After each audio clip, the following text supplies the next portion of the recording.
በመምጣቱ ምክንያት በምርትና ምርታማነት ላይ ተጽዕኖ እየጎላ መጥቷል። የዓለም አካባቢ ቀን የአየር ንብረት ለውጥ ተጽዕኖን መታደግ ለዘላቂ ልማት በሚል መሪ ቃል እየተከበረ ነው። ሀረገወይን ታደሰ። የአየር ንብረት ለውጥ ተጽዕኖ በዓለማችን ከፍተኛ ጉዳት እያስከተለ መሆኑን መረጃዎች ያመላክታሉ። በአማራ ክልልም ቢሆን ጉዳቱ በተለያዩ መንገዶች እየተገለጸ መሆኑን የአማራ ክልል አካባቢ ጥበቃ ባለስልጣን የአየር ንብረት ለውጥ አካቶ ትግበራ ዳይሬክተር አቶ አወቀ ይታይ ገልጸዋል። በተለይ ክስተቱ የዝናብ ዑደትን በማዛባት ምርትና ምርታማነት ላይ እያስከተለ ያለው ተጽዕኖ ከፍተኛ መሆኑን ተናግረዋል። አንደኛው ከምርትና ምርታማነት አንጻር ካየነው ሰፊ የሆነ ድርሻ ነው ያለው። ድርቅ እንዲከሰት ምክንያት ይሆናል።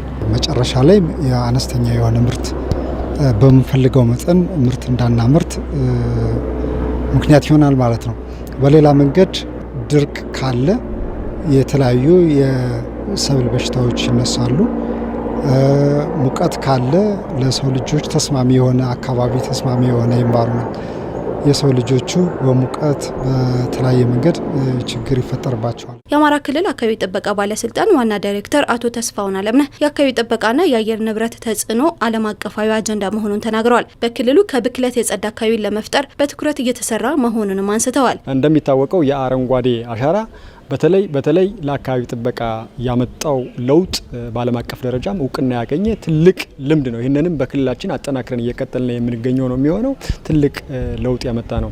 የኮሪደር ልማትን በተመሳሳይ የአካባቢ ጥበቃን ስራ ያሟላና ተገቢውን ትኩረት የሰጠ በመሆኑ ይሄም ለሀገራችን ለክልላችን ትልቅ ለውጥ አለ። በክልልም በስፋት እየተሰሩ ያሉ ነገሮች ናቸው። ልማት ዘላቂነት ሊኖረው የሚችለው ከአካባቢ ጋር ሲሳሰር ነው። ከዛ ውጭ ነገር ግን ለልማት ብሎ አካባቢን የሚጎዳ ተግባር ውስጥ ከተገባ ያ ልማት ዘላቂነት አይኖረውም ማለት ነው።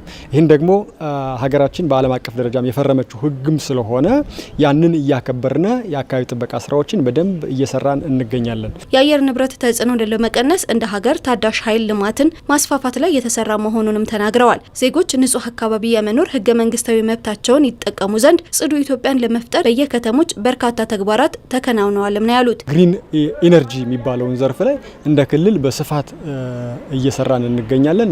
እንዳልኩሽ የአካባቢ ጥበቃ ስራ የሁሉንም ተቋም ስለሆነ የግሪን ኢነርጂን በተመለከተ ሌሎች ተቋማት የሚመለከታቸው ከነሱ ጋር እያሳሰርና እየተቀናጀን የእኛንም ተግባር በተገቢ መንገድ እየተወጣን ይህንን በከፍተኛ ሁኔታ እየሰራን እንገኛለን።